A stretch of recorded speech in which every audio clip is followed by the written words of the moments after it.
Twitter पे आपने दुकान खोला था, मैंने देखा उसको कि भाई बार बार माफी मांगने की क्या जरूरत है, एक ही बार अभी कर लो। बार बार अमन जी को दुखी होते हैं बेचारे, भक्तों का दुख काहे नहीं खत्म होता है। तो आंदोलन बहाना मतलब सीधा कह दीजिए, जब तक मोदी जी नहीं हटेंगे तब तक नहीं हटेंगे हम। मैं इसको समझता हूँ, लेकिन इसका सॉल्यूशन ये है कि 25 रुपए का एक ट्यूब आता है, उसको लगाइए, बहुत रिलीफ मिलेगा। ट्विटर पे तो आपने 2 दिन पहले ही खोल दिया था दुकान।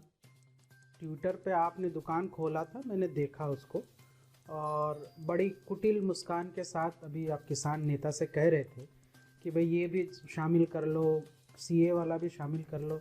मैं इसी अंदाज में एक बात प्रधानमंत्री जी और आपको कहना चाहता हूँ कि भाई बार बार माफ़ी मांगने की क्या ज़रूरत है, एक ही बार अभी कर लो। हाँ बोलिए बोलिए शोएब, बोलिए आप। बीच में क्यों बोल रही है नहीं मोहतरमा? नहीं नहीं, हो गया हो गया हो गया, आराम से आराम, बोलिए थोड़ा सब्र रखिए सर। हाँ, अच्छा मैंने कहा कि बार बार माफ़ी मांगने की ज़रूरत नहीं है, एक ही बार शामिल कर लीजिए, इसको भी सीए को वापस ले लीजिए। बार बार अमन जी को दुखी होते हैं बेचारे, भक्तों का दुख काहे नहीं खत्म होता है। साल भर से कृषि कानून के फायदे से वहाँ रहे थे, अब वापस हो गए तो आप समझा रहे हैं कि ये भी देश हित में है। तो अभी सीए में फिर आपको बताना पड़ेगा कि भाई ये भी देश हित में वापस ले लिया।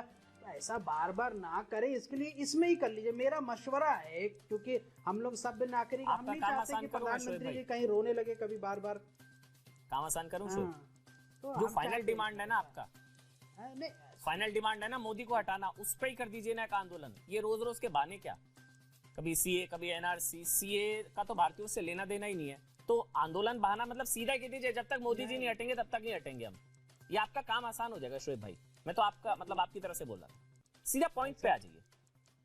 नहीं भाई साहब, देखिए मैं पॉइंट पे आ रहा हूँ। पहले एक बात आपसे कह दूं कि देखिए, शाहीन बाग और जिस तरीके से आप लोगों को बहुत बुरा लगता है और बहुत परेशानी होती है, मैं इसको समझता हूँ, लेकिन इसका सॉल्यूशन ये है कि 25 रुपए का एक ट्यूब आता है, उसको लगाइए, बहुत रिलीफ मिलेगा।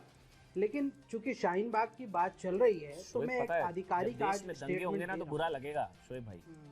जब देश में दंगे होंगे ना, शाहीन बाग के चक्कर में देश जलेगा, हाथ पैर काट के जिंदा जला दिया जाएगा, 53 लोगों को मार दिया जाएगा, तो बुरा लगेगा। आपके चेहरे पर मुस्कान आती है लोगों के मरने पर, दंगे पर तो मुझे नहीं पता, लेकिन अगर देश में लोग मरेंगे, दंगा होगा, 53 लोगों की मौत होगी ना शोएब, तो बुरा लगना चाहिए। हो सकता है कि आपकी दुकान चल जाती हो उससे, लेकिन जब लोग मरेंगे तो शोएब बुरा लगता है, मुझे भी बुरा लगता है भाई, आपको भी लगना चाहिए। अभी आप सीए का विरोध कर रहे हैं, अभी मैं खबर पढ़ रहा था, एक मिनट सुनिएगा, आपके लिए है शोएब भाई, आपके लिए है। पाकिस्तान के सिंध प्रांत में गुरु नानक जयंती के दिन एक 11 साल के हिंदू लड़के का यौन उत्पीड़न कर उसे बेरहमी से मार दिया गया। आप उस 11 साल के बच्चे का हक मार रहे हैं अपनी पॉलिटिक्स के चक्कर में। आपको पता है आए दिन मंदिर तोड़े जा रहे हैं, कत्लेआम हो रहा है। अभी अफगानिस्तान से सिखों को कैसे गुरु ग्रंथ साहिब सर पर रख के वो लोग आए थे, याद है ना आपको? आप सब उनका हक मारते हैं। आप लोग सीए का भारतीयों से लेना देना क्या है शोएब? अगर मैं आज आपको पूरा फ्लोर दे दूं और आप मुझे अगर साबित कर दें कि सीएए का शोएब भारतीयों से क्या लेना देना है, उसके बाद सुबुई जी मैं आपके पास मैं आपकी तकलीफ का निदान करता हूं। मैं आपके तकलीफ का निदान करता हूं। ठीक है, दुकान तो किसकी चल रही है, हिंदू मुस्लिम और मुसलमानों को गाली दे करके, वो हमको भी पता है, देश को भी पता है। लेकिन चूंकि बात ये हो रही है और मैं यहाँ पे एक आधिकारिक हैसियत से बैठा हूँ, शाहीन बाग राष्ट्रीय आंदोलन समिति के को कन्वीनर होने के नाते, आज मैं उन इथॉस को जो हमारे शाहीन बाग आंदोलन के साथी, हमारी दादी, वो महिलाएं, उनको रिप्रेजेंट करने के लिए यहाँ बैठा हूँ। तो एक बात जरूर देश के सामने और देशवासियों को स्पष्ट करना चाहूंगा कि देशवासियों, हमारा कोई पॉलिटिकल कोई एंगल या कोई हमें यहाँ से पॉलिटिकल लेना देना नहीं है। हमारा मामला सिर्फ इतना है कि प्रधानमंत्री ने जिस तरीके से कृषि कानूनों को वापस लिया है, उसी तरीके से सीए कानून जो संविधान की 14 और 15 आर्टिकल का उल्लंघन करती है, उसको वापस ले ले। और प्रधानमंत्री जी का मजाक उड़ाना, उपहास उड़ाना या फिर उनका कहना कि वो कमजोर हैं, ऐसा हमारी कोई इच्छा नहीं है और ना ही हम ये कोई काम करना चाहते। हम उनके पद की गरिमा का ख्याल रखते हैं, हमें सिर्फ इतनी मसला है।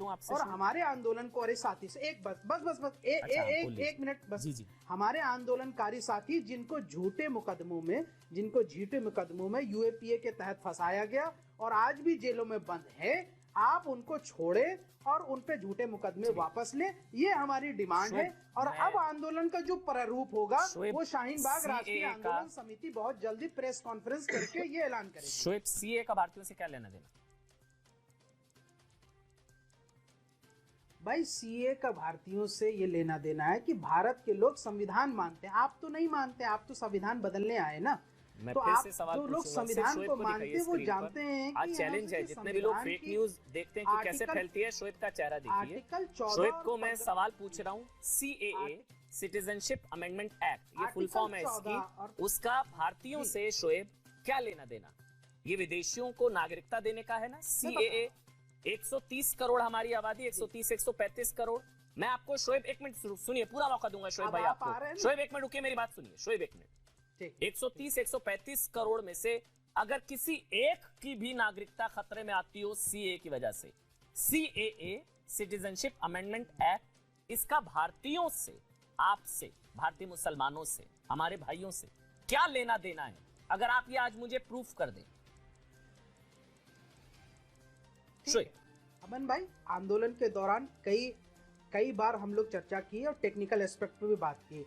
अब मैं आज फिर से नहीं भागिएगा नहीं शोएब भाई, क्योंकि आप बहुत जानकार आदमी हैं, बहुत ही आप जानकार आदमी है ना।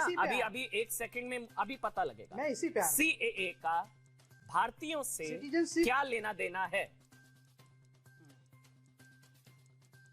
भारतीयों से ये लेना देना है कि जो आसाम में अभी जो एनआरसी हुई, उस एनआरसी में जो लिस्ट से बाहर निकल गए, जो नॉन मुस्लिम थे, उनको तो सीए के माध्यम से सिटीजनशिप वापस मिल जाएगा। तो लेकिन जो नागरिकता खतरे में आई, उनके लिए कोई रास्ता नहीं है। नहीं शोएब एक मिनट समझते हैं। आसाम के नागरिकों की नागरिकता खतरे में आ गई। नहीं, कोई किसी की नागरिकता नहीं शोएब। सीएए विदेशी नागरिकों को नागरिकता देने का प्रावधान है, उसका इंडियन से कोई लेना देना नहीं। और एनआरसी भारतीयों का, उसमें कोई धर्म नहीं देखा जाता, वो भारतीय नेशनल रजिस्टर फॉर सिटीजन, नहीं, वो भारतीयता देखी जाती है। खैर सुबुई खान मौका देंगे तो समझाने दीजिए। उसमें बड़े पैमाने पर हिंदू भी हैं शोएब, आप जानते हैं एनआरसी की लिस्ट में बड़े पैमाने पर हिंदू भी हैं उसमें। मुझे पता है, फिर उसी पर आ रहा हूँ। सीए का लेना देना ही नहीं है कुछ इंडियन से भाई, भारतीयों से। अरे भाई सुन लीजिए ना, चलिए बोलिए। आसाम के लोग हैं, जो अखमिया लोग हैं, वो नहीं चाहते कि किसी बांग्लादेशी मुसलमान या बांग्लादेशी हिंदू को आप नागरिकता दें, लेकिन आप बांग्लादेशी हिंदू को नागरिकता देने पे क्यों तुले हैं? आसाम के हिंदू या मुसलमान कोई नहीं चाहता बांग्लादेशी नागरिकों को।